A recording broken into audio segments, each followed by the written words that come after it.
undeva la minus 80.000 de euro. A fost punctul meu de start în anul în care, la final, am terminat cu 1.000.000 de euro cifră de afaceri și 1.000.000 de lei profit. Toată lumea deschide o firmă, se apucă de un import și nu face bani nici de un salariu. Un tren pierdut al tău e un tren câștigat pentru altcineva. Da. Deci vrei să spui că odată investit $1, un euro, Da. într-o marfă, trebuie să maximizezi toate canalele pe care o poți vinde. De asta zici tu să fii peste tot. Da. Sky is the limit.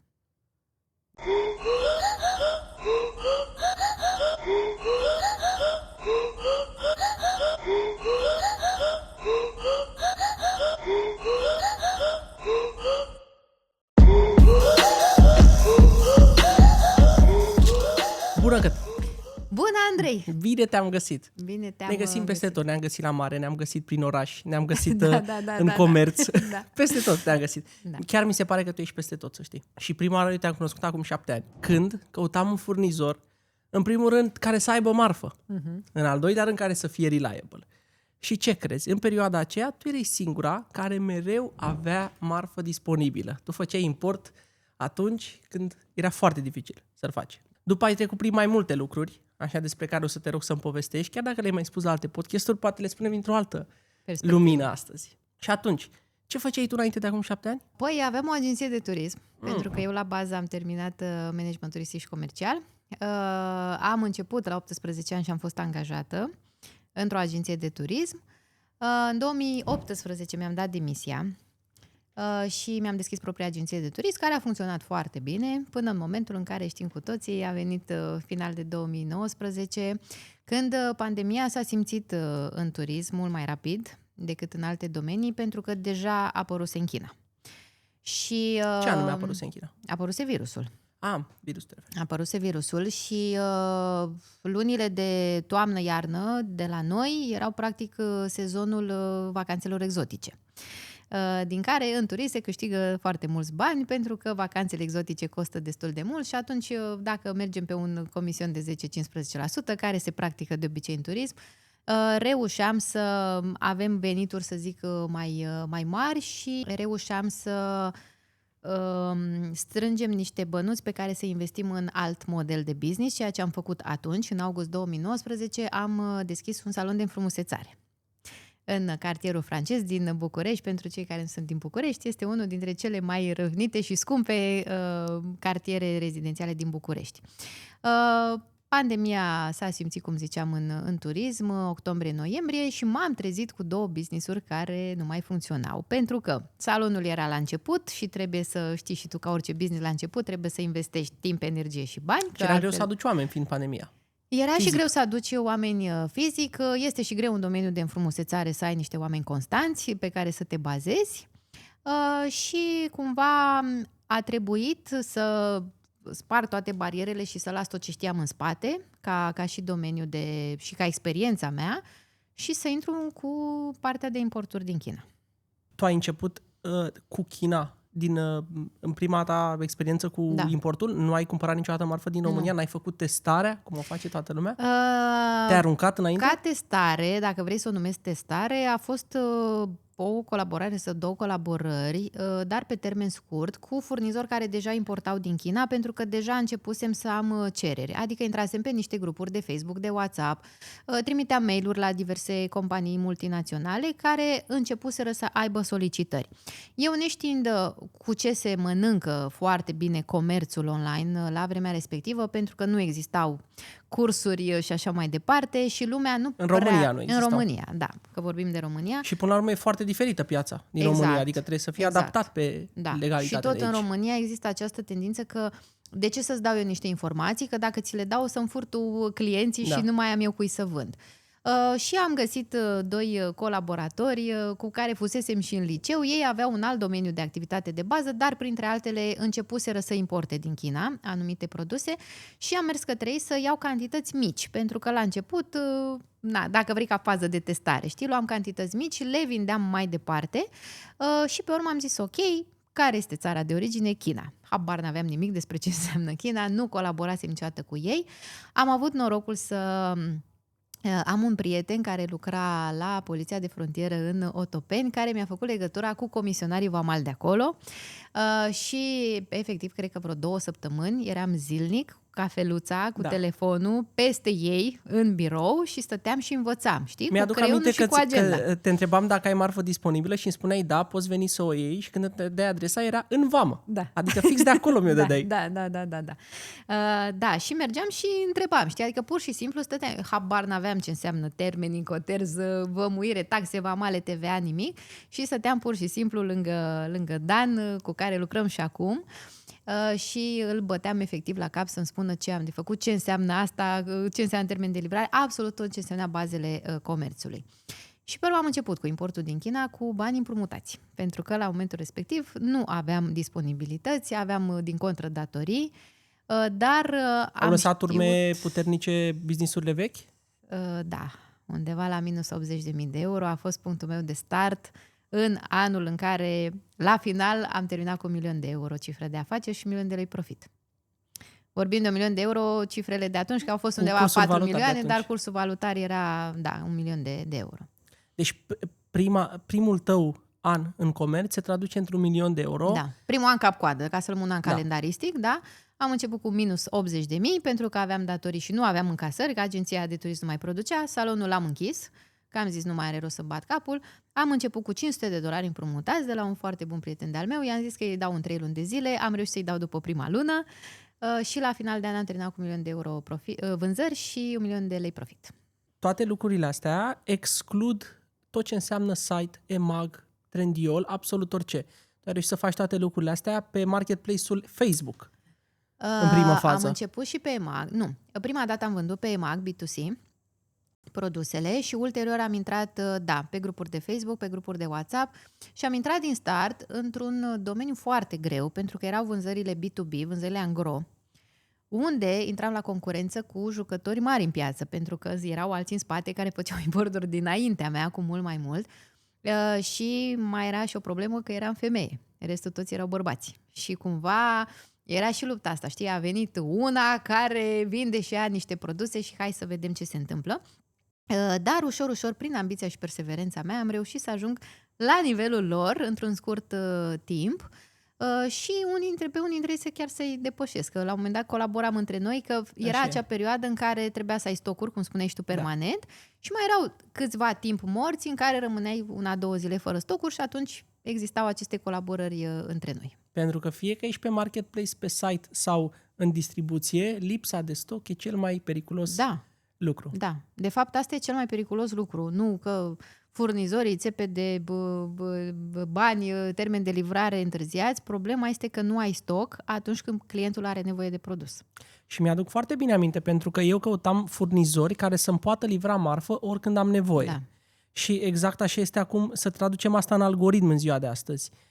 Dacă ești pe EMAG cu un produs, ai stoc, ranchezi, ești în prima pagină. Da. Câteva zile rămâi fără stoc, și îți revine stocul, te-ai dus pe pagina 20, nu te mai vede nimeni. Exact. Deci e practic același lucru peste tot. Și ce am observat foarte, foarte frumos la tine, pe tot parcursul tău, pe care îl discutăm acum, începând de acum 10 ani aproximativ, este că mereu ai avut factorul diferențiator. În sensul că, pe partea de distribuție, tu nu aveai cel mai mic preț, ceea ce îmi plăcea foarte mult, însă aveai disponibilitate. Ăla era factorul tău diferențiator și lupta asta în preț niciodată nu cred că a fost sănătoasă. N-a fost sănătoasă și nu este nici în momentul de față sănătoasă. Și atunci nu era sănătoasă, știi de ce? Pentru că cumva nu erau diferențe foarte mari de prețuri. Nu știu, 20 de bani, 30 de bani, că la nivel de angro contează, știi, și sumele astea mici. Procentual 50% undeva, era diferența. Da, 50%, dar lumea cumpăra de la mine pentru că știa odată că dacă mă suni și spun că am pe stoc, pentru că mai era și perioada în care unii furnizori ziceau am marfă pe stoc și când te duceai real să-ți facă o factură sau să încarci, te trezeai că marfa nu era pe stoc, știi? Cumva ca să te agațe și hai că vine peste o oră, 2-3, peste o zi și cumva rămâneai agățat. În schimb, la mine cuvântul este cuvânt și așa a fost de fiecare dată. Adică dacă eu vin acum și spun fac asta în 2 ore, s-ar putea să o ai într-o oră jumate. Și asta făceam și în momentul în care am început să import, pentru că eu îmi calculam foarte bine termenii de livrare, știam foarte clar cu ce curs ajunge marfa, la ce oră o pot scoate din vamă și așa mai departe, dar tot timpul luam o zi marjă, că n-ai de unde să știi ce se întâmplă. Și preferam să zic, uite, Andrei, ți-aduc marfa miercuri și marți să-ți dau un telefon, vino și ia-o dacă vrei de acum, că o am deja pe stoc. Așa e, da, pentru că ai fost reliable tot timpul. Da. Ai fost reliable și să fii reliable valorează mai mult decât 20 de bani în minus. Da. Iar după povestea asta, multe business-uri s-au născut în pandemie și au murit după pandemie. Din păcate, nu. Și la tine a scăzut după pandemie business-ul, însă nu a murit. Da. Funcționează în continuare. Și după pandemie ai hotărât să-i adaugi o altă latură acestui business, inspirată din ceea ce practicai în business, da. anume importul. Da. De ce te-ai gândit să faci asta? Pentru că, din punctul meu de vedere, tot timpul trebuie să diversifici. Niciodată nu trebuie să stai și să dai exclusivitate unui singur furnizor, unui singur client și tot timpul trebuie să te adaptezi rapid la cerințele pieței. Și să profiți de oportunități. Poate sunt urât, știi, să profiți de oportunități, dar în business să fii adaptabil și să prinzi oportunitatea, trenul, știi, care poate nu se mai întoarce în gară, e foarte important și să fii cu o secundă mai deștepți decât alții. Da, multă lume judecă lucrul ăsta cu a profita de lucruri. Te numesc că ești hapsân, poate, dar trebuie tot timpul să avansezi. Aici, poate, că în afară nu e aceeași concepție. Da, așa este. Da. Așa este. Adică hustle-ul și evoluția constantă și mereu să alegi după următoarea linie de business, să zicem, este o chestiune constantă, pentru că altfel scazi. Exact. Dacă tu nu crești, crește competiția, deci tu implicit scazi. Un tren pierdut al tău e un tren câștigat pentru altcineva. Da. Care n-a rămas în zona de confort, care n-a rămas blocat în frici, ce ar fi dacă, ce se întâmplă dacă pierd niște bani. Banii sunt sunt instrumente. Banii sunt făcuți să circule, să vină și să plece. Și eu sunt pe premiza, nu banii m-au făcut pe mine, ci eu fac banii. Așa că dacă am reușit să ies dintr-un faliment, să zic, de minus 80.000 de euro și să ajung la 1.000.000 de euro în același an, de ce n-aș putea și acum, dacă s-ar întâmpla, să zicem ipotetic, să fac același lucru? Pentru că atâta timp cât ești dispus să înveți continuu, să fii deschis, să îți găsești oameni cu care poți să ai colaborări pe termen lung, oameni serioși, da? N-ai de ce să rămâi pe loc sau să te duci în jos. E doar o chestiune că nu vrei să faci ceva, până la urmă. Și Cătălina, în mijlocul ecosistemului acestuia de agenți vamali, furnizori din China, clienți în România pe partea de distribuție, clienți retail, B2C, tu ai observat că este o lipsă, nu sunt legate lucrurile. Da.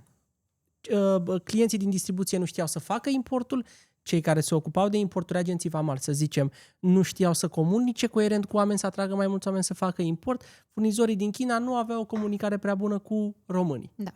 Și de ei s-a născut ideea. Da. Și ai pornit un curs. Da. Fast forward, ani de zile mai târziu, acum ești acreditată la Ministerul Muncii? Da. Adică e o platformă educațională 100% reală, care predă ce ar trebui să știm despre a importa. Este un program de mentorat, nu doar o platformă. Este un program de mentorat. Suntem singurii din domeniul de e-commerce care suntem acreditați la Ministerul Muncii pe competența antreprenorială. Iarăși factorul diferențiator. Și factorul ăsta a pornit tocmai de la ideea mea de business în spate, pentru că niciodată, cum spuneam și mai devreme, eu n-am vândut doar pe EMAG sau doar pe site sau doar B2B. Pe mine nu mă interesează de unde îmi vin banii, pe mine mă interesează să am încasări lunare, zilnice, să-mi bingă de telefonul, ai încasat. Și atunci am observat că, deși tendința la noi în România este hai să vindem pe EMAG, știi? Pentru că multora le este mai simplu. E mai simplu, așa e. Știi, nu stăm să depunem noi atât de mult efort, am făcut o listare bună, am făcut un titlu bun, imagini, o descriere ok, am aruncat-o în EMAG, unde sunt 9 milioane de clienți și hai să vindem de rupe. Ei bine, nu e chiar așa real. Că sunt perioade de ups and downs, hai să fim serioși. Adică sunt perioade cu luni în care îți merg foarte bine, sunt luni în care mai apar scăderi pe EMAG. Și atunci, de ce să stau eu doar în EMAG când pot să cheltui puțin timp la început ca să pot să... Uite, acum avem Trendyolul, avem Pepita, da, avem OLX Business, Cel.ro, Orice alt marketplace care apare, din punctul meu de vedere, este binevenit pentru orice seller. Poți să-ți creezi site-ul tău propriu, să-ți faci un branding, apariții pe social media, Instagram, Facebook, TikTok, YouTube, adică sunt atât de multe posibilități în online să poți să vinzi, că, repet, doar dacă nu vrei, nu o faci. Și atunci am încorporat toate aceste posibilități în acest program de mentorat. Eu aici am avut întotdeauna niște contradicții cu tine și îmi place că întotdeauna le-am dezbătut. Și anume, de ce întotdeauna ai considerat bine să începi peste tot? Pentru că necesită multe resurse, așa cum precizezi. Să începi pe EMAG, pe site, pe Pita, Trendyol, toate, să faci distribuție. De ce trebuie să fiu peste tot la început și de ce pentru tine a funcționat lucrul ăsta? Pentru marea majoritate a oamenilor nu funcționează. Păi resurse, dacă mă întreb pe mine din punct de vedere financiar, la bază stă doar resursa în marfă. Da? Că tu ai un buget pe care îl investești inițial în produse pe care le cumperi. Pe EMAG nu te costă nimic să-ți faci cont, că e gratis. Așa. Pe Trendyol nu te costă nimic să-ți faci cont. Site-ul, dacă ți-l faci la început în WordPress cu e-commerce, iar nu te costă nimic să-l faci, da? Plătești un domeniu și un hosting care real te costă undeva la 100-200 de lei. Da? Adică nu sunt atât de mulți bani. Și social media iar este gratis pentru toată lumea. Adică decât să postez că sunt în vacanță și să mai primești și hate că de ce stau în vacanță, mai bine postez un video educativ sau îmi prezint produsele. Că ulterior încep și fac bani și reinvestesc din profit și vreau să vând mai repede și investesc în niște reclame de Facebook, dar învăț cum să investesc ca să nu cheltui, știi? Adică banii aia 100 de lei pe zi, să zic, în reclame de Facebook îmi aduc vânzări de 400-500 de lei, iar este un ban pe care îl pun la bătaie, dar știu că mi se întoarce, știi? Și atunci, de ce a funcționat pentru mine și de ce funcționează pentru majoritatea care fac acest model de business de la început, este pentru că, cel puțin în 2026, când avem și tehnica AI și toată lumea e cu inteligență artificială, lumea încă are nevoie să vadă oameni. Lumea încă are nevoie mai mult decât oricând, din punctul meu de vedere, să înțeleagă că tu ai un produs real, că tu ești real ca business owner, da, ca om din spate și să crești încrederea. Că tu, până la urmă, în orice model de business vinzi prima dată încrederea omului care vine să cumpere de la tine. Că după aia se uită la produs, că îi dai beneficii în plus, avantaje competitive, este partea a doua. Dar din punctul meu de vedere nu cumpără nimeni că vede o reclamă foarte bună făcută cu AI. Deci vrei să spui că odată investit $1, €1 într-o marfă, trebuie să maximizezi toate canalele pe care o poți vinde. De asta zici tu să fii peste tot. Da. Asta contrazice un pic ceea ce aud de obicei, în sensul că să te concentrezi pe un canal și să faci totul pentru acel canal de vânzare. Da, poți să faci totul pentru acel canal de vânzare în paralel. Adică, hai să luăm exemplul Trendyolului.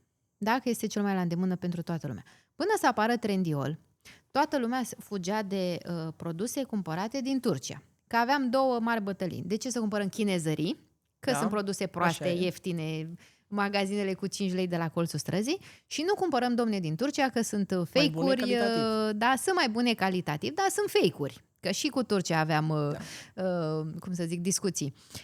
A apărut Trendyol care a venit față de oricine altcineva din piața din România și ce a făcut? A investit foarte mult în marketing, ușor agresiv, dar nu a părut agresiv. Ni se părea nou agresiv din spate că știam ce înseamnă marketing.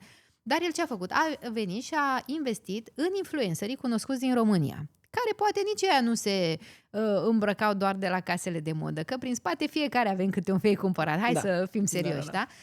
Și atunci au venit și au ieșit în față și lumea a început, într-o săptămână, 2 săptămâni, să vadă Trendyol peste tot. Și de la hai să nu mai cumpărăm fake-uri, hai mă să văd și eu ce înseamnă acest Trendyol. Știi? Adică s-a mutat talerul balanței.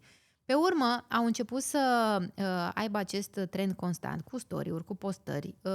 Au început să deschidă partea asta de seller center și acum fac același lucru pe seller center cum făceau înainte pe B2C. Da? Au trecut și ei acum la B2B și cu partea de seller, unde merg pe aceeași strategie de marketing. Poți să dai 100% către orice marketplace. Nu zic să le faci pe toate odată ca timp, adică acum să avem deschis pe laptop și EMAG și Trendyol și să le facem pe toate. Dar încep cu EMAG-ul. Ți-ai finalizat Dacă tu îți faci o postare bună pe EMAG, din punctul meu de vedere, ai copy-paste, Trendyol, site, îți mai faci un plan editorial pentru social media și cam asta e. Dar îți trebuie resursa numită energie pentru toate lucrurile astea. Și timp. Energie și timp. La tine nu se termină. Măi, se termină și la mine, dar dacă n-ai energie și timp, din punctul meu de vedere, mai bine stai acasă. Că n-ai cum să fii competitiv într-o piață de e-commerce dacă tu te trezești dimineața și vezi că e ora 8 și zici mai dorm jumătate de oră. În loc hai să mă trezesc, fac un pic de jogging, beau un pahar de apă și mă pun la laptop și mă apuc de lucru. Pentru că, la fel, fugi oportunitatea pe lângă tine. La fel, dacă ai o idee bună și nu o pui în practică în secunda 2, vine altul care are mai multă energie ca tine și a pus-o în practică. Și tu te uiți și zici, opa, stai că nu mai pot să o lansez, că a lansat-o X. Dar tu așa ai fost de mică? Da. Da. Când ai început să întreprinzi lucruri? Dacă vrei să zic din primii ani de școală, când eu, clasele 1-12, am luat premiul 1. Deci la mine nu exista locul 2 și n-a existat niciodată locul 2. Trebuia să fiu mereu numărul 1, dar era la maniera în care urmăream colegii care știam cu care eram în competiție. Da. Și vedeam, băi, dacă iau o medie mai mică decât X, o să ia cu tare locul 1 în locul meu și ce am de făcut eu ca să ajung pe locul 1. Alături de el sau să-l depășesc. Și nu știu dacă a fost bine pentru mine sau n-a fost bine, dar am reușit să mă diferențiez de fiecare dată și în școală. Am participat la Olimpiade naționale, la Olimpiade internaționale, unde am venit acasă cu premii. Am lăsat-o mai puțin cu studiu, să zic, în facultate, când am hotărât după ce am dat bacul și am terminat cu 9,55, că a fost la fel, trebuia să iau peste 9,50. Și am zis, băi, nu mai merg la o facultate la zi, că deja după 12 ani de tras continuu am zis, e cazul să mă opresc. Am făcut facultatea la frecvență redusă, pentru că am considerat că e mai bine să mă angajez și să fac în același timp teorie și practică. Pentru că, real, din păcate, sistemul de învățământ de la noi din România nu prea te învață practica și teoria este mult mai departe decât ceea ce se întâmplă de fapt pe teren. Este și rudimentară și nu are legătură cu terenul. Nu are absolut nicio legătură. Adică eu, după ce am terminat și am dat bacul și m-am înscris la facultate în semestrul 1, aveam facultatea de management turistic și comercial, unde aveam 10 pagini despre ce înseamnă un voucher de cazare. Și fiind angajată, am văzut că un voucher de cazare e o nenorocită de foaie unde scrii numele hotelului, numele clienților, perioada de check-in, check-out și cam aia e, știi? Adică mi s-a părut mult mai practic pentru mine să mă angajez, să fac și niște bani, de ce nu, că nu munceam degeaba, și să văd real să mă lovesc de ceea ce este în piață. Și am observat asta la tine și în perioada recentă, în sensul că noi de multe ori am avut discuții filozofice despre marketing. Da. Tot timpul ai subliniat partea de practică, în sensul că, Andrei, poate să fie așa teoria. Eu mă apuc de treabă și o să o fac cum știu eu. Da. Și a funcționat de fiecare dată la tine. Și în momentul ăsta ai aplicat strategia și pe un proiect de un brand personal. Nu un brand personal, un brand pe care l-ai creat tu cu produse fizice. Da. Adică nu predai doar teoria de cum se fac importurile și cum se creează un brand, ci și aplici lucrul ăsta. De unde a pornit ideea de a avea și un brand în condițiile în care ai deja un proiect pe partea de cursuri și în zona educațională? Păi, eu după pandemie, în continuare, am rămas și vând angro, produse medicale și produse pentru bebeluși. Doar că am rămas doar pe acolo partea de distribuție. Acolo nu fac este brandul distribuție. Da, nu este brandul meu. Nu am simțit nevoia să fac un brand din treaba asta, pentru că sunt anumite multinaționale și companii care vin cu comenzi săptămânale de mii, zeci de mii de bucăți, care știu că putem să colaborăm foarte bine. Iar pentru mine acolo sistemul de import și de distribuție e foarte simplu. Am deja furnizorii, fabricile, am făcut plata, am comisionarul vamal, marfa pleacă direct către ei. Am simțit nevoia real să lansez un alt brand pe partea de B2C pe acea strategie pe care o predau în Importul Succes. Pentru că foarte mulți la început veneau și zice, băi, n-ai cum să încep cu $500.000 în marfă. Și am zis, ok, nu mai vreau să vă explic, hai să o pun în practică și să vă arăt foarte transparent cum se poate. Am început cu partea asta de uleiuri esențiale pentru că este una dintre pasiunile mele și ai îmi place... început doar cu €1.000 proiectul acesta? Primul import de uleiuri a fost de 780 și ceva de dolari, în care am adus... Personalizate? Da, stai că spun imediat. Deci a fost 780 de dolari, 780 ceva de dolari. Au fost 5 produse diverse, adică 5 arome, da? Uleiul de trandafir, lavandă, iasomie, rozmarin și mușețel, personalizate cu brandul Magnetic. Personalizat vorbesc etichetă, ambalaj, toate vidate individual, cu tot cu transport, cu tot cu taxe vamale și cu tot cu TVA. Și am avut 20 de bucăți din fiecare. Mi-am cam că ai pus și screenshot-uri în comunitate, Da. cu comunicarea cu furnizorul, ca să demonstrezi chiar se poate. Da, exact. Deci eu am luat strategia pe care eu o predau în Importul Succes și am aplicat-o 1 la 1, ca oamenii să înțeleagă clar că eu asta fac. Dacă vreau să iau de la început, acum, de la zero, ca și cum nu aș avea niciun pic de experiență, să zic, exact cum intră ei în comunitate, să le arăt pas cu pas real, practic, cum se poate face. Știi? Și atunci am făcut toată discuția, le-am dat un share screen direct în întâlnirile de suport și am zis, uitați ce se întâmplă. Da? Așa puteți să negociați, așa ajungeți la ce vreți voi, de la ce vor ei, că și chinezii au marketingul lor și știu să vândă, ei vând tot timpul distribuție. Și am reușit să fac primul import, am făcut EMAG, site, social media și așa mai departe. Am văzut că, da, sunt diferențe între încasările de EMAG versus site. Sunt luni în care încasez mai bine de EMAG versus site. Sunt luni în care încasez mult mai bine de pe site decât de pe EMAG. Și a validat încă o dată ideea de a fi peste tot. Și a validat încă o dată ideea de a fi peste tot și a validat încă o dată ideea de a avea brandul tău personal de la început, pentru că suntem pe EMAG de peste un an și ceva cu uleiurile și nimeni nu s-a asociat la anunțuri. Deși, mare atenție, brandul nu este înregistrat la OSIM. Da? De ce? Pentru că eu dacă vin și am branding magnetic, da, pe etichetă, pe ambalaj, în denumirea produsului, am produsul, cum să zic, personalizat la maniera în care, după când știi foarte bine, avem plantele în interiorul uleiului. Da? Nimeni nu are pe piață așa ceva. Și atunci, cum poți tu să concurezi sau să vii să te asociezi la anunțul meu când tu știi clar că nu ai același produs? Asta discut și eu cu mulți selleri. Nu trebuie neapărat brandul registrat. Da. Trebuie doar să arăți ca un brand. Exact. Să faci tot ce trebuie ca să arăți ca un brand. Da, că faci în paralel procedurile de înregistrare la OSIM este partea a doua. Dar n-ai de ce să o faci de la început. Ok, și ce au spus oamenii când ai demonstrat că se poate începe ceva cu $700 și se poate traduce în niște vânzări consistente și constante? Te-a zis, băi, nu se poate, ești tare, ești prea șmecheră, știi? Adică oamenilor le este frică. Ei, nu a fost hate. Nu. Asta mă încântă. Păi știi de ce n-a fost hate? Pentru că, din punctul meu de vedere, Andrei, dacă tu ești foarte sincer și foarte real cu oamenii și le spui de la început care sunt avantajele și dezavantajele, de ce să îți obții hate? Că omul intră asumat în momentul în care vrea să pășească pe acest drum. Adică nu vin să le zic, te îmbogățești peste noapte, că real nu se întâmplă treaba asta. Da, poți face 100.000 de euro peste 3 luni, 6 luni. Am cursant în comunitate care acum, după 6 luni de zile, are încasări de 100.000 de euro pe lună, cu 47% profit. Că la mine e și problema asta cu profitul, știi? Nu trebuie să ai doar vânzări, trebuie să mai rămâi și cu bani în buzunar. Dar dacă intră asumat și înțeleg că trebuie și ei să se implice ca să facă treabă, n-ai de ce să ții tu hate.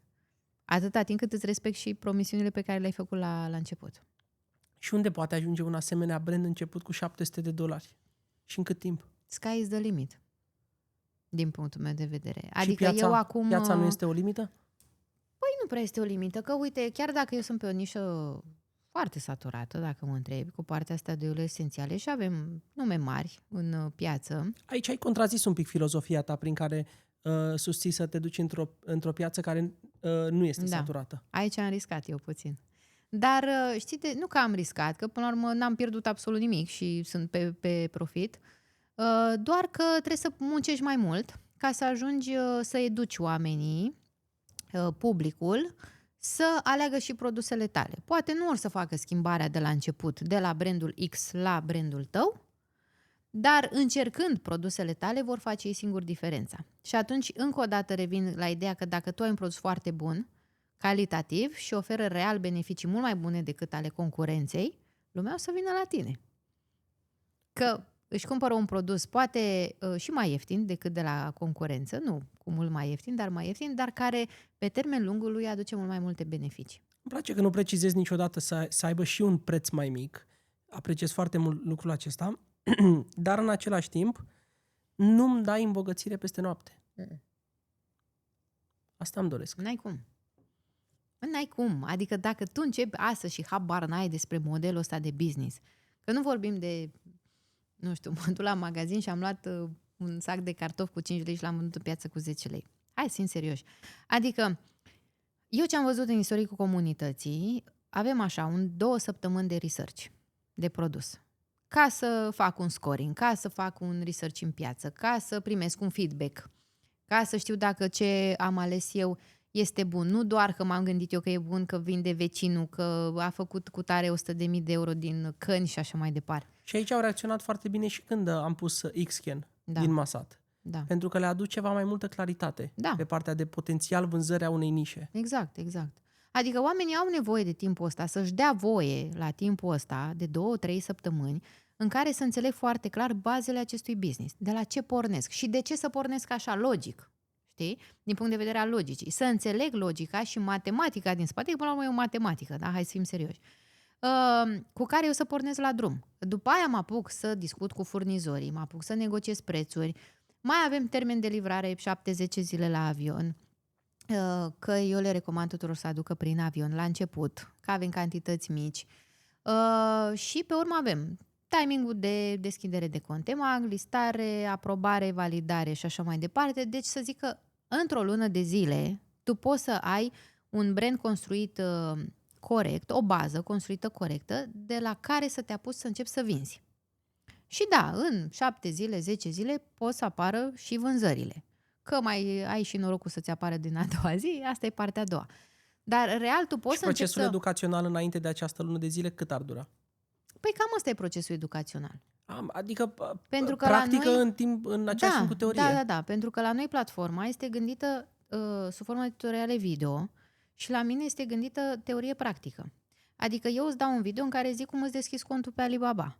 Și atunci tu trebuie să intri pe Alibaba. Da, și tu mă asculti și în timpul ăsta tu ți-ai deschis contul. Adică în alea 10 minute, 15 minute cât durează videoul respectiv, tu deja ți-ai făcut și contul.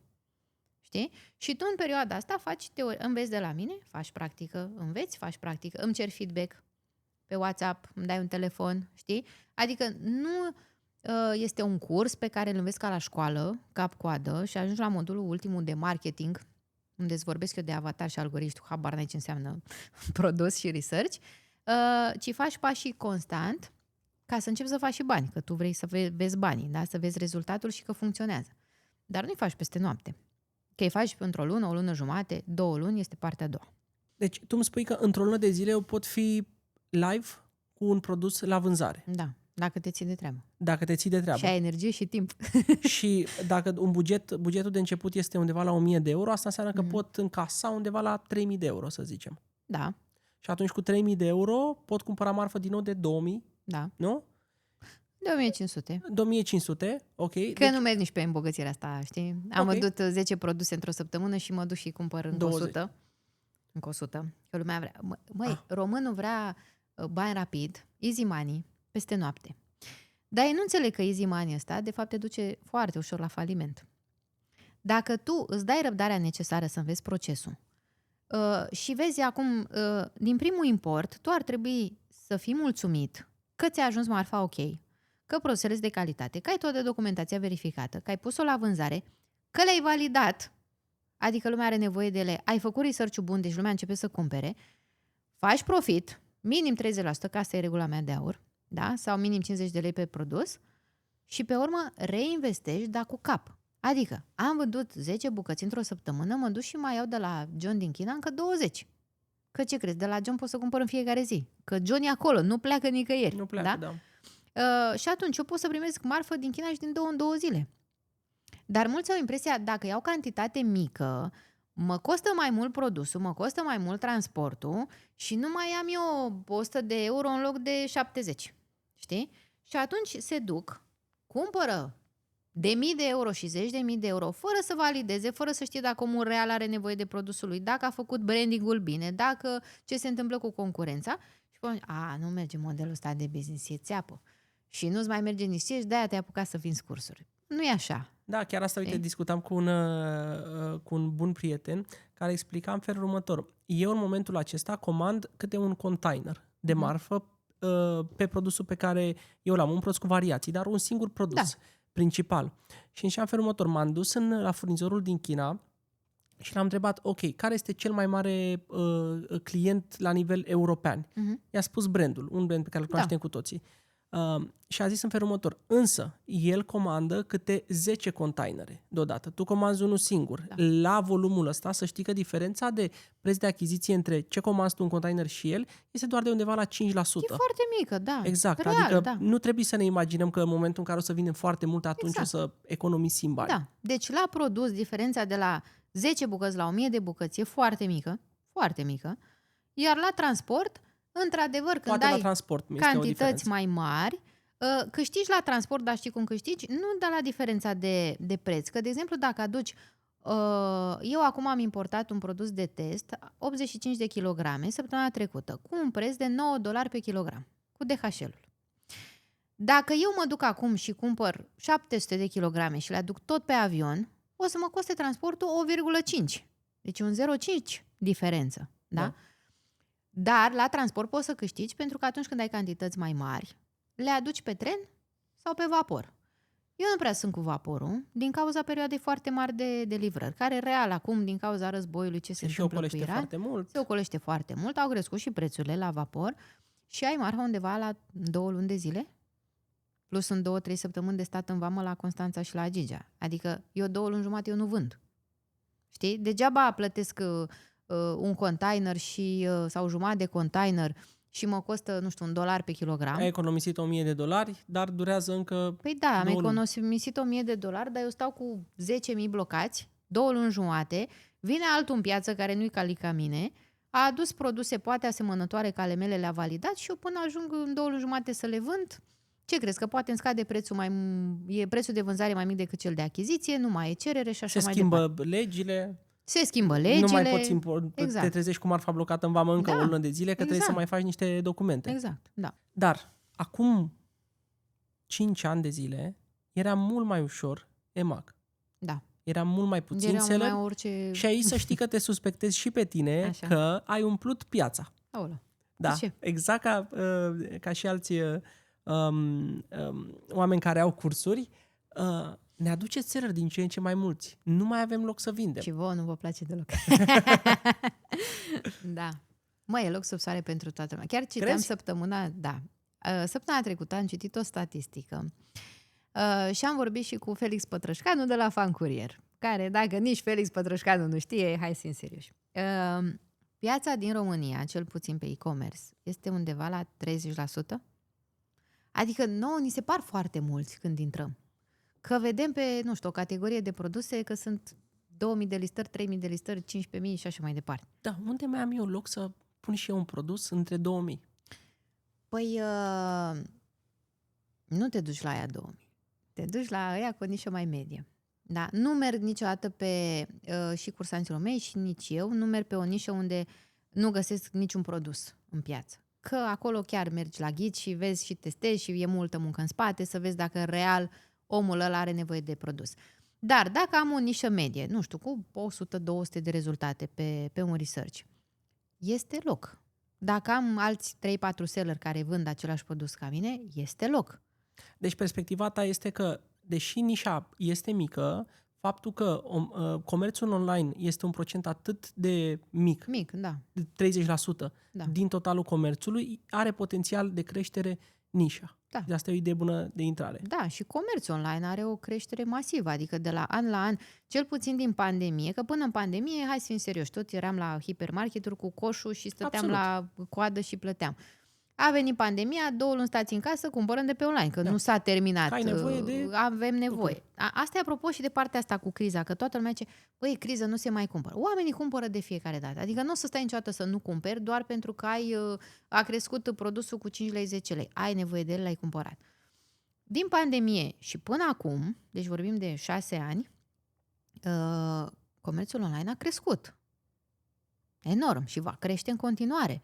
Adică și Dacă tu ai acces la o piață din China, unde, hai să fim serioși, că această concurență e de sute de ori mai mare decât în România sau în Europeană, chinezii aia ce să mai zică? Tu zici că ei între ei au competiție ca să-ți ofere ție cele mai bune oferte. Da.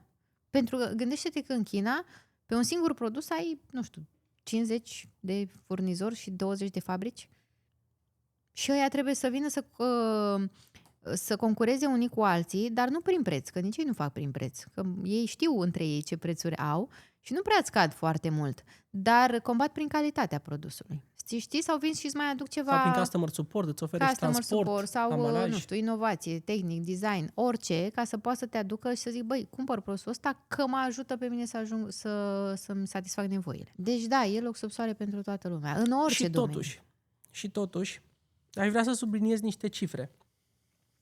Sunt 35 de milioane de produse pe EMAG, 35-40 de milioane de produse și pare că n-ai loc să mai intri. Însă, produse active constant, adică cu stoc, sunt undeva la 3 milioane de produse. Da. Mai mult decât atât, suntem 60.000 de seller pe EMAG, foarte mulți, ai spune, pentru o piață medie, cum este România. Însă, 95% din firme dispar în primii 2 ani.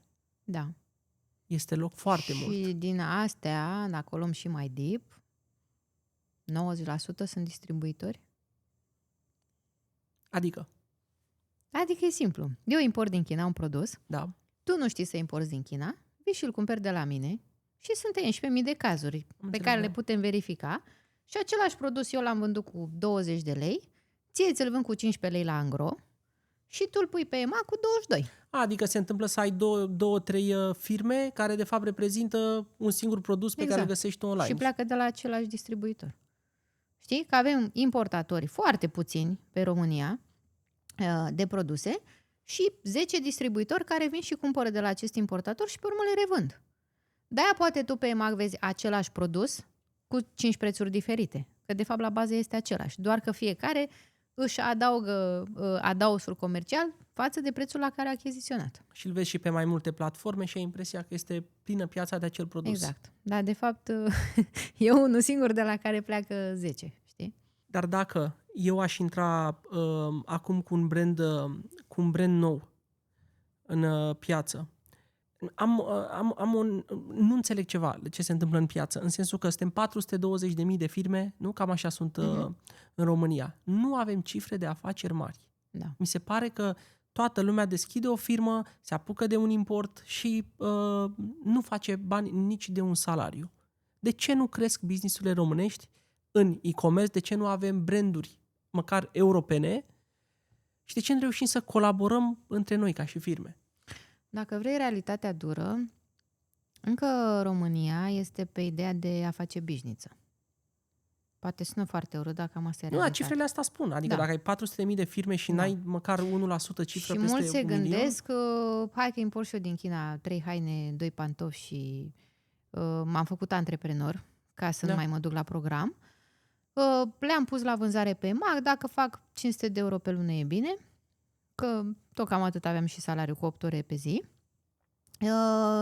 Nu investesc în ei, nu investesc în educație, nu investesc în cultură, nu știu la bază ce înseamnă, că de-aia programul nostru am ținut neapărat să-l acreditez la Mister și să le ofer o competență antreprenorială, că este ca la școală.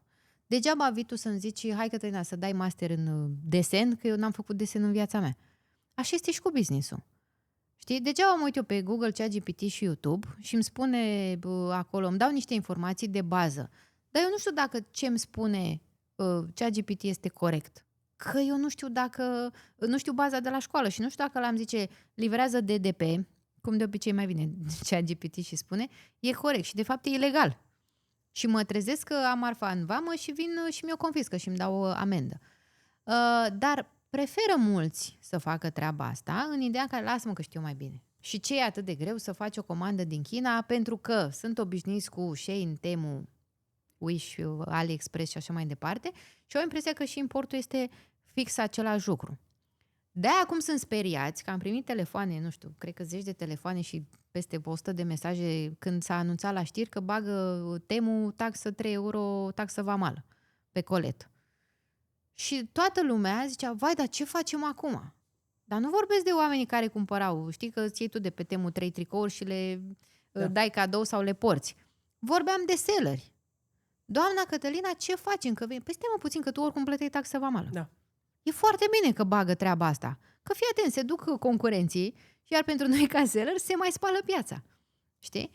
Dar dacă tu și la dă bază... mai multe șanse platformelor românești pe exact, care vând selleri. Exact. Că dacă vezi un tricou pe Temu, și asta e un alt semnal pe care vreau să-l atrag celor care până acum nu s-au apucat de aceste business-uri, că ce ne facem, doamnă, că găsesc oamenii pe Temu și cumpără de acolo. Vestita întrebare. Vestita întrebare. Și acum, foarte simplu. Păi găsești tricou pe Temu cu 5 euro, mai plătești 3 euro taxă vamală, mai plătești și transport și TVA și așa mai departe, vezi că pe Alibaba l-ai găsit cu $1.50. Vor să ia de pe Temu ca să vândă ei pe firmă. Știi de ce? Că e mai ușor... Bișniță, exact cum ai zis. Aceeași idee de bișniță, da, pentru că românul, și îmi pare rău să spun treaba asta, pentru că noi ca nație suntem foarte deștepți față de alte nații. Dar suntem leneși. Știi? Și vrem, exact cum ziceam și mai devreme, easy money, să nu prea facem nimic sau să facă altul pentru noi, că te-am plătit, știi, mai e o idee, te-am plătit, ți-am dat niște bani și atunci trebuie să faci tu marea cu sarea pentru mine. E bine, nu e așa. E ca în orice relație, de cuplu, de ce vrei tu. Dacă nu vin de ambele părți și nu ne întâlnim la mijloc, n-ai cum să ai rezultate. Că nu funcționează treaba. Dacă tu nu știi să-ți faci un plan de business, să știi ce obiective ai peste 3 luni, 6 luni, un an de zile, să știi ce înseamnă un break-even, să știi ce înseamnă un P&L, adică termeni de ăștia de bază din antreprenoria, n-ai cum să fii antreprenor.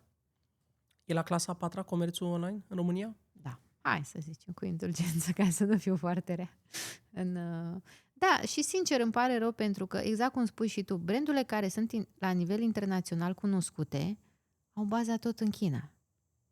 Branduri mari de la noi din țară au baza în China. Dar oamenii ăia au știut că trebuie să aibă, ok, nu mai muncesc 8 ore pentru șeful. Bă, dar muncesc 8 ore pentru mine. Că dacă am putut să o fac pentru șeful, de ce să nu mai fac și pentru mine? Da? Și atunci au reușit cu produse de calitate să aibă branduri recunoscute național, unele chiar și internațional, și să aibă consecvență și profit din ce în ce mai mare de la an la an.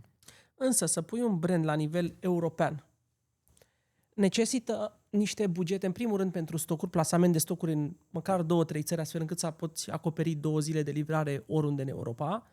Necesită o strategie adaptată și cultural, deci necesită niște bugete mai consistente. Și am văzut mulți, noi la agenție lucrăm cu seller care vor să iasă în Amazon Germania, vor să iasă în Spania, Italia, cu marfa, dar competiția pe care ei au competiție de genul o firmă locală din Germania, care alocă buget de lansare marketing 300.000 de euro pentru primul an. Strategia e gândită pe 3 ani de zile. Da. Primul an avem 200.000 de euro de cheltuit în marketing, anul 2 280.000, anul 3 ne ducem la 400.000, că deja începem să vedem cifre.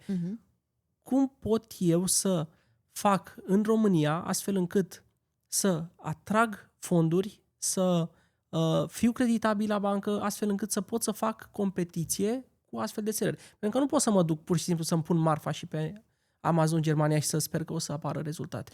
Păi, în primul rând, n-ai cum să te duci, că dacă tu n-ai avut rezultate în România pe EMAG, nu o să ai nici pe Amazon. Da. Da. E o altă întrebare pe care o primesc. Doamne, dar de ce să nu pun pe Amazon? Du-te și vinde pe Amazon. Ești în stare? Că vezi că acolo te bați cu competitori mari, cu experiență, cu cantități minime, clare, că pe Amazon nu te duci să bați stoc de 20 de bucăți, că nu te ia nimeni în seamă. Vezi că acolo ai fulfillment și nu vezi marfa la față. Și cum pot să fac? Uite, cu planul ăsta de business, cum spuneam eu mai devreme. Adică tu pleci de la... Cât am eu un buget? 10.000 de euro. Ok, unde vreau să ajung peste un an de zile? Vreau să ajung la 100.000. Ce am de făcut eu, raportat la ce se întâmplă în piață, ca eu într-un an de zile să ajung la 100.000? Pentru că după ce ajung la 100.000, pot să bat la bănci și să-mi obțin o linie de credit. Da? Cu care pot să investesc capital de lucru, să pot să investesc în produse, să nu fiu hapsân, că iar este altă problemă a business-urilor care sunt la început și funcționează. Am vândut și am făcut profit de 3.000 de euro. Ce fac bișnițarii prima dată? Vacanță. vacanță, mașini, case, da, ceasuri, haine și așa mai departe. Că n-au avut când erau mici. Da. Ok, nimic de zis. Bun.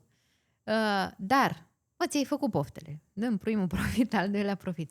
Lasă banii acolo, că-s banii firmei, nu sunt banii tăi. Da? Și chiar dacă plătești o dividendă la stat, lasă-i acolo ca să poți să mărești capitalul de investiție de la import la import și să mărești real și partea de profit. Că altfel n-ai cum să reușești. Adică banii ăia or să se ducă, o să rămâi cu case, cu mașini, cu haine, nu o să-ți mai vină că te îngrași, că te duci pe la restaurante și mai muncești și așa mai departe. Da? De asta zic că e foarte important și poate o să-mi iau hate în podcastul ăsta mult, dar cam asta e realitatea. E foarte important să ne educăm și să avem o cultură ca să putem să facem o diferență. Dar tu dacă o iei astăzi de la zero cu EMAG, Trendyol, Pepita, Amazon, lucruri care nu existau acum 15 ani, și ai fi acum la vârsta de BAC finalizat, ai intrat direct în e-commerce sau crezi că e nevoie de patina timpului prin alte firme și industrii ca să poți face comerț bine? Nu, acum nu mai ai nevoie să te angajezi undeva ca să poți să ai experiență. Acum 18 ani, da, era nevoie. Că nu aveam atât de multe exemple de succes de antreprenori și de business-uri în România și da, era și cultura în care am fost și crescuți. Mamă, trebuie să te duci la școală, să ai o carte, trebuie să stai la job, să ai un șef, să nu-l superi, să nu ieși din cuvântul lui ca să poți să ai un salariu la final de lună. Nu zic că a fost rău. Din punctul meu de vedere a fost o educație foarte bună, care acum te ajută să te adaptezi mai rapid la condițiile pieței. Pentru că generația nouă e crescută mult mai liberă, au mult mai mult curaj decât noi, cum aveam noi la 18 ani, ceea ce e foarte ok și e de apreciat, dar la ei intervine partea asta de lene. Știi, e o contradicție. Adică vreau să fac, am curaj, nu mă interesează gura lumii, ce zice lumea, dacă râde lumea de mine, dacă nu reușești și așa mai departe, dar mi-e lene. Că știi ce se întâmplă? Referi la generația Z? Da. Și din păcate am în jurul meu, n-am o problemă, repet, adică eu îi apreciez foarte tare, doar că văd că începe să scadă cultura. Și nu e ok. Și văd foarte multe fete la 15, 16, 17 ani care în loc să se educe sau să-și iau un job part-time sau să facă ceva pentru ele ca antreprenori, stau pe live-uri pe TikTok și cerșesc efectiv inimioare, trandafiri și așa mai departe. Și e normal că dacă o fată de 16 ani care e olimpică, internațional și moare de foame săraca, da? Versus una care n-a luat bacul și stă pe live și face 20.000 pe lună și are Chanel-uri și Lamborghini la poartă, pentru că băi, de-aia să mai învăț. Mă duc să fac live pe TikTok, că uite ce bine merge ele. Și nu e ok, că ne degradăm. Și cumva în lumea asta, comerțul online, mi se pare că a devenit un business, un model de business matur. Mi se pare că până acum 5, 7, 10 ani era ceva în care intrai repede, se mișcau lucrurile rapid. Da. Acum mi se pare că trebuie să intri serios în domeniul ăsta. Și să depui mult mai mult efort. Cel puțin în 2026 cred că trebuie să depui de 2-3 ori mai mult efort. Față de chiar și de 2025. Pentru că lumea a devenit mult mai suspicioasă și mult mai fricoasă. Și cu schimbările politice, economice, războaie și așa mai departe. Și din partea mea și din punctul meu de vedere e mai bine. Știi de ce? Pentru că la final de 2026 chiar o să reziste doar cei serioși. Care de fapt trebuiau să fie de la început. Știi? Și atunci se curăță piața de ce nu este ok și rămân doar cei care oferă calitate, sinceritate și oferă ceea ce promit. Asta și observ și discut tot timpul cu colegii. Noi lucrăm în medie cu 300 de seller pe an. De cel puțin 3 ani și jumătate. Din acești selleri, doar 10% trec de primul an. Da. Doar 5% trec de al doilea an. Da. Comerțul online nu mai este ușor. Nu este. N-a fost niciodată ușor, hai să fim serioși. N-a fost ușor, repet, dacă nu ți aloci, dacă nu ești consecvent, dacă n-ai energie și dacă nu înțelegi că este business-ul tău și dacă tu nu ești cel de la cârmă care să tragă cel mai tare, n-are cum să funcționeze. Dar cum faci totuși să ajungi la niște cifre mai mari? Pentru că nu poți să fii tu cu energia ta acolo tot timpul și să fii Măi, tu singur nu ai cum. Adică dacă vrei să ai un business de 1.000.000 de euro anual, n-ai cum să faci singur. Hai să fim serioși. Nici nu poți să le știi pe toate, cel mai bine, că n-ai cum. Adică, și eu știu procesul cap-coadă. Da, știu tot ce am de făcut în fiecare punct. Deci până unde pot merge singur atunci? Până la 100.000? De euro anual cifră? Da. Poți să te duci ușor. Da, singur. Și ce am nevoie de la 100.000 la 500.000? Să-mi găsesc oameni, colaboratori cu care să lucrez, care să performeze cel puțin la fel de bine ca mine. Nu angajați, colaboratori. Nu angajați, că n-ai de ce să-i angajezi. Din punctul meu de vedere, acum un angajat intern cred că dă un randament mai slab decât un colaborator. Și pentru un angajat investești mai mult timp decât pentru un colaborator care știe deja ce are de făcut, dar tu, ca el să performeze, trebuie să fii cu lecțiile foarte bine făcute. Exact. Pentru că niciun colaborator, nici o agenție de marketing, nici un web developer, nici un, specialist în ce vrei tu, n-are de unde să știe business-ul tău. Că tu l-ai făcut de aici, din capul tău. Și dacă tu nu știi să-i pui pe masă un plan de business cu viziunea ta, cu obiectivele tale, cu misiunea ta, pe ăla de unde să știe? Dacă tu ca fondator nu știi. Și dacă te duci cu lecțiile bine făcute, da, îți găsești o agenție de marketing care să-i spui. Eu am reușit să-mi setez niște reclame singură și să am un cost per click de 30 de lei per lead și să am 5 vânzări pe zi. Adică să încasez undeva la 500-600 de lei. Poți să faci la fel? Dacă da, bate-n palma. Dar tu poți să faci treaba asta când știi bazele marketingului. Că dacă nu le știi, vine agenția de marketing și nu mai merg reclamele că este soare afară, este frig. Da, real, sunt explicații de doare capul. Este an cu alegeri electorale și așa mai departe. Și realitatea nu e asta, hai să fim serioși. Dacă și aici. Eu susțin și apreciez pe fiecare care își face treaba cum trebuie, dar pe sinceritate. Adică dacă tu vii și vezi că am o experiență, n-are rost să mai îmi dai niște explicații din astea, știi? Că te doare mintea, că de fapt tu nu te-ai preocupat real de contul meu ca să poți să-l duci la o performanță. Că ce crezi, mai ai încă 10-12 alți selleri și e normal că e business-ul tău, știi? Dar mă întorc și de ce trebuie să cheltuim timpul ăsta la început? Că de aici, că totul la un moment dat ne va costa bani. Dacă eu știu ce înseamnă algoritm, avatar, partea asta de site-uri, da? Pixel și așa mai departe, eu vin și mă poziționez cu tine la masă de la egal la egal și îți dau un challenge. Măi, Andrei, uite, eu singur am putut să fac asta. Tu ești mai mult expert decât mine. Pe masa, pe site, pe marketing, pe aia. Poți să o duci mai bine ca mine? Da, ok, batem palma și ne apucăm de treabă. Dacă eu văd că peste 3 luni nu se întâmplă treaba asta, am închis, că n-avem ce face, știi? Că e logic până la urmă. Fiecare cu business-ul lui și cu cheltuielile respective. Deci cam așa. Deci până la 100.000 poți să o duci singur, dacă îți aloci 2-3 ore pe zi minim și o faci perseverent și consecvent, dacă investești constant în educația ta, pentru că și eu la rândul meu, chiar săptămâna trecută, m-am înscris la 3 alte noi cursuri.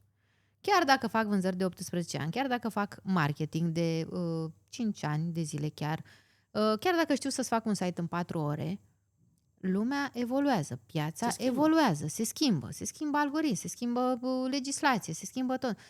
Dacă tu vii și zici, sunt cel mai bun și eu știu, ai pierdut din start. Știi că sunt alții mai pasionați, poate, decât tine pe subiectul respectiv și învață mai mult și îți dau măcar o altă viziune. Ești extrem de energică în această direcție și cred că ăsta este secretul rezultatelor tale. Mulți nu au această energie. Însă, tu îi cunoști cel mai bine. Lucrezi cu peste 550 de oameni au trecut prin programul tău și urmează sau sunt deja companii care sunt în piață și ocupă piața. Da. Ce ai tu să le spui lor, nu celor noi?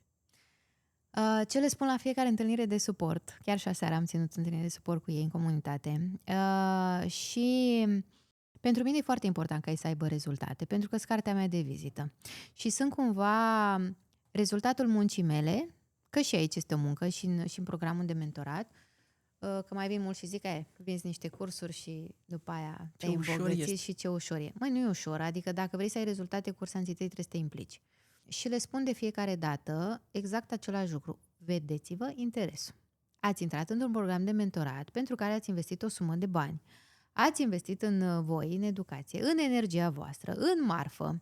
Și e important să profitați de fiecare mentor din comunitate, că nu sunt doar eu, dar suntem 7 sau 8 mentori, pe fiecare punct cheie, pe EMAG, pe site, tu cu Masatu, da, contabilitate, comisionar vamal, agent din China și așa mai departe. Și am zis, cu cine rezonați cel mai bine ca mentor din program? Cu X, cu Y, cu Z? Nu contează. Îl bateți pe ăla la cap până când voi ajungeți la rezultatele pe care vi le doriți. Că este interesul vostru să faceți treaba asta. Da? Mă țin de capul lor săptămânal, adică chiar dacă nu țin întâlniri de suport săptămânale, în fiecare vineri iau mesaj de la mine în privat. Ce faci, cum merge treaba? Pentru că dacă nu te ții de oameni, mai sunt perioadele alea, știi? Săptămâna asta plec în vacanță, peste o săptămână se mai întâmplă nu știu ce, mai trece viața pe lângă noi și mai uită de obiectivele pe care le-au avut la început. Dar iar un avantaj pe care l-am făcut, și nu că un avantaj competitiv, am considerat că este bine pentru ei ca rezultate să aibă acces nelimitat la platformă și la comunitate. Să ia ei decizia când vor să ne părăsească, că nu mai au nevoie de noi.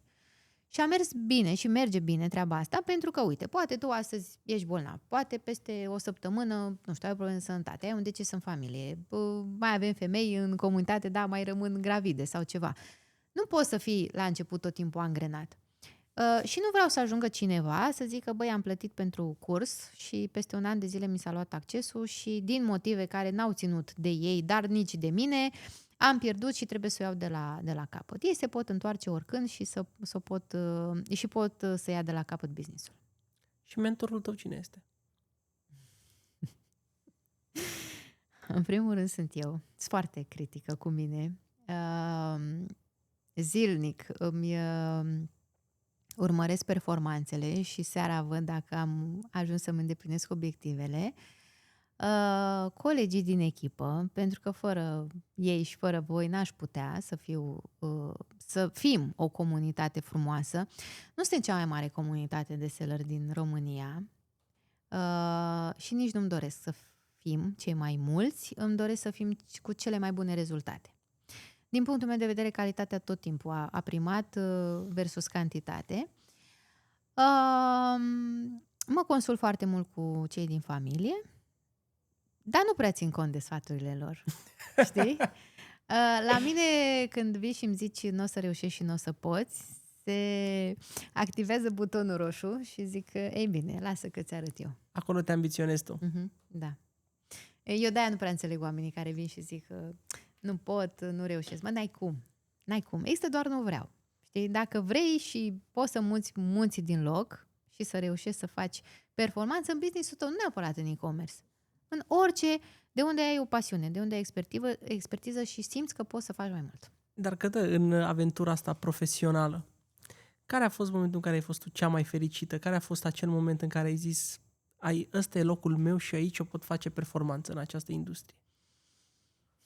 Un prag de vânzări, Da, cea mai fericită am fost când am făcut acel 1.000.000 de euro. Un prag psihologic? Era visul meu de când eram mică. Vin dintr-o familie normală, cu venituri normale, n-am fost niciodată super bogați, nici n-am murit de foame, adică am fost la pragul ok. Dar mereu, de mică, eu mi-am dorit să fiu printre oamenii bogați, să pot să-mi permit orice. Nu din punct de vedere aroganță, că eu pot să trăiesc foarte bine și acum și cu 10 lei, și adică sunt aceiași, dacă am 10 lei în buzunar sau dacă am 100.000 de euro în cont. Merg fără problemă și la colț și mănânc un covrig și beau o sana fără probleme, dar pot să mă duc și a doua zi să mănânc caviar. Deci nu este vorba despre aroganță. Pur și simplu mi-am dorit să văd cum este să fii în această lume frumoasă.